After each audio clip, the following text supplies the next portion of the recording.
Hi everyone and welcome to the video. In this video we're going to be taking a look at the new Dark Angels Deathwing Assault box set. Specifically in this video we're going to be taking a look at the new Terminators, and I'm going to be showing you my paint scheme on how you can get these on the battlefield as quick as you can. We're going to be taking a look at more of like an army painting scheme with a few tweaks just to give it those final touches to make it really stand out on that battlefield. We will be focusing on the main sections of the miniature, however every single paint and every single part that I painted will be listed in the description below, so if you want to get all the paints I've used, they will be in the description below. Also in this video I'm going to give you two paint schemes for the armour, so for any of you guys that are not airbrush guys or anything like that, I'm going to give you two ways that you can paint this armour to achieve the same look that I've got in this video.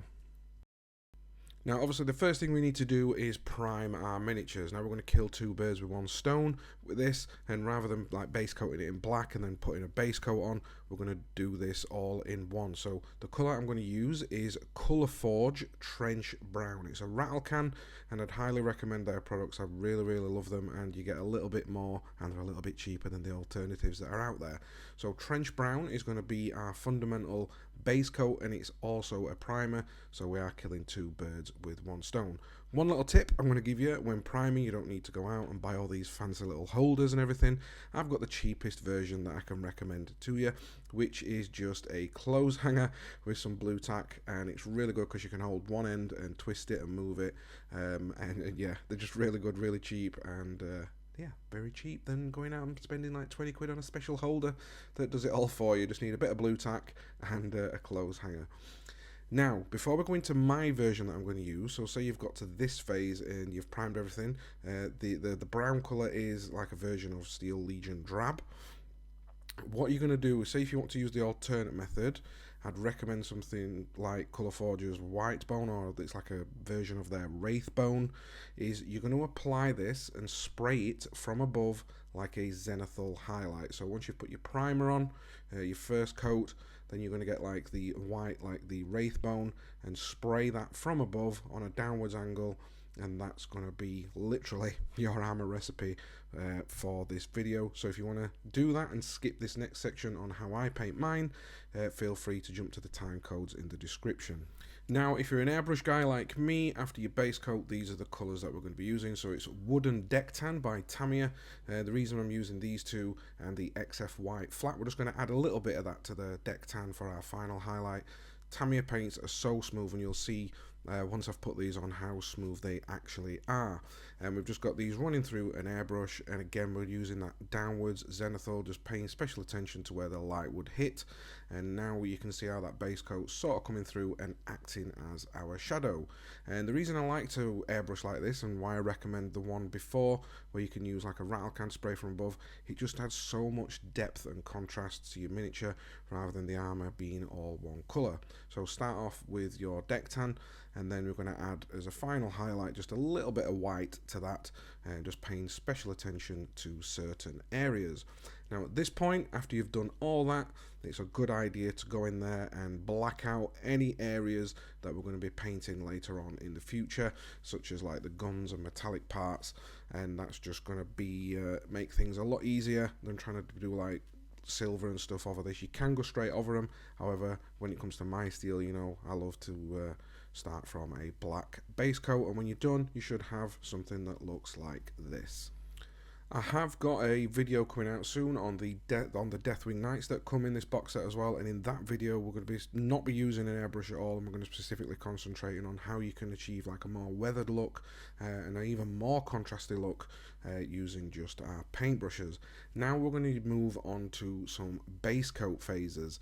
So we're going to get a lot of stuff base coated out before we move on to our next stage. So for like your green sections, if you want to use like green or paint these however you like, I always recommend, you know, putting your own little twist in it and making it your own.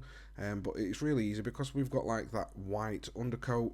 It's really good for contrast paint. So this is just the Dark Angels contrast paint, and all the green sections I'm just going over them, and that is it. So when it comes to like the greens and the reds, I literally put these colours on and I don't do anything else.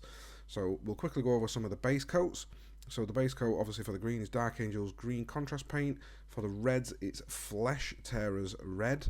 And for the the bony areas, like the other insignias on his armour, we're just going to go over those with the contrast paint skeleton horde, or scalon horde I think it is, but skeleton horde. That might require a couple of coats depending on how dark you want it, because it is quite transparent.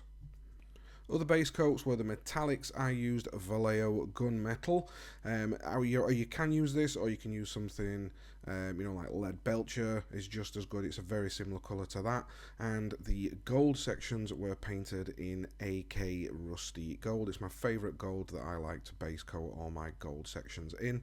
And then once you've done that, we're going to give the miniature a full gloss varnish, so we can move on to our next stage, which is vinyl. So if you want to add like vinyls and decals and all that sort of stuff, once you've your gloss varnish has dried, now is a really good time to do it. It's not necessary to gloss varnish, however it will help these next few stages. How I apply my decals is just using the microsol and microset.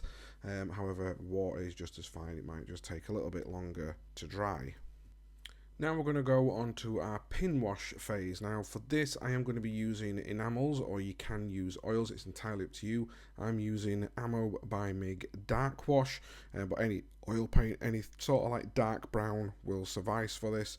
The reason I'm using oils and enamels, you could get away with inks if you want to use something like Agrax Earthshade or Seraphim Sepia. Again, this is something you will have to experiment with to see which one you like. And we're just going to do it like a pin wash. Don't worry about any little overspill areas, because we can easily get some clean mineral spirits after this and apply it and just like wipe off any sections that we don't want. And then again, you can always put it back in if you wipe too much off. And the reason I've gone for like the oils and enamels is because it adds that like grim darkness, dusty look, and also the like panel lining, just making everything stand out. And because we've gloss varnished it, it just runs into those crevices really nice, and it's really easy to wipe off.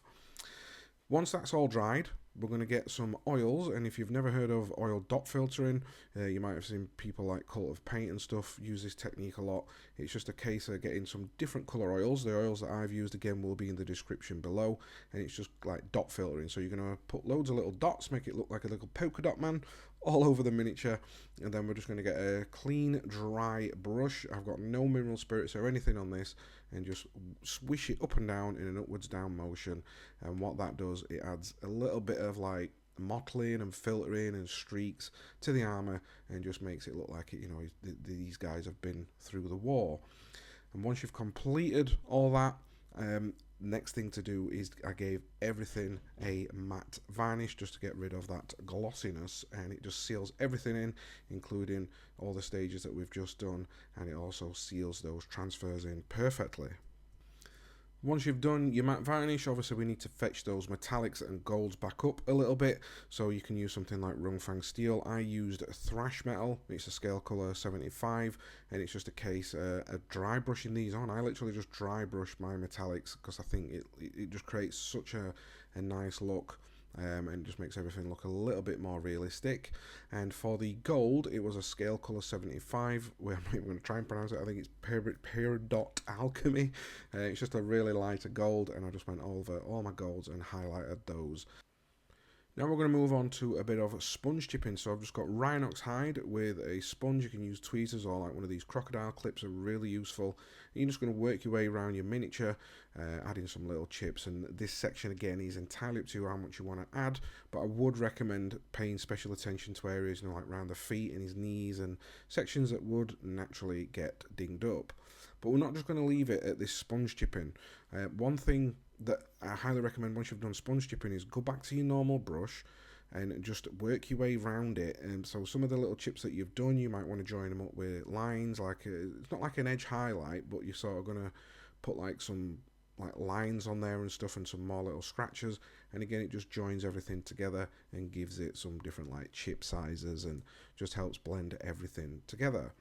Now, one last thing we're going to do, because we've done some chipping, we need to highlight underneath some of those chips. So we're going to get wraith bone, and I've watered this down, maybe 60% water to 40% paint, and I'm just working my way around and adding some little highlights under some of those chips, which, you know, it would naturally reflect it, and it just makes them stand out.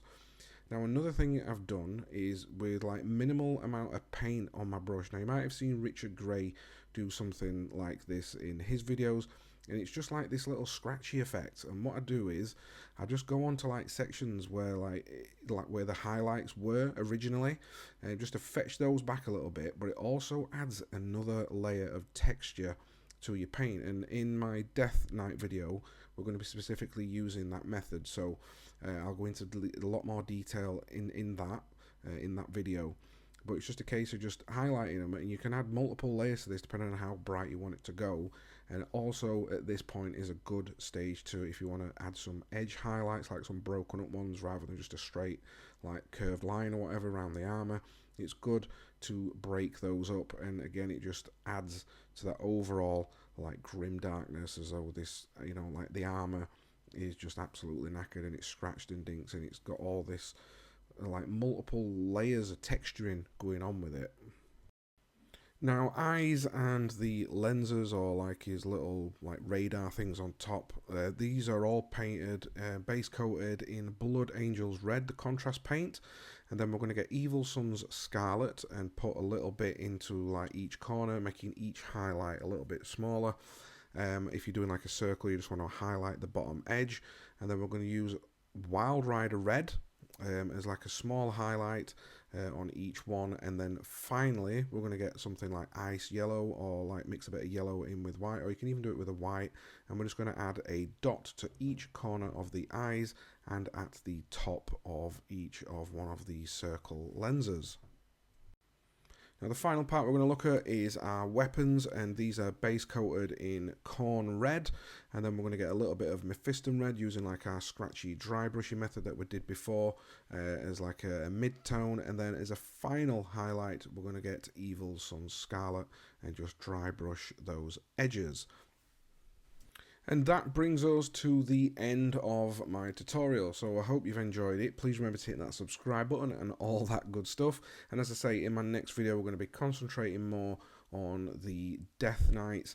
We're going to be going more to like a bit more like a Golden Demon standard, like really high quality. But in this video I just wanted to show you how you can get your miniatures on the tabletop really quickly with just a few tweaks to make them really stand out to the rest. So guys, it would really help me out. Please, if you could, like this video, help the algorithm, share it, all that sort of good stuff. And until next time guys, I will catch you in my next video.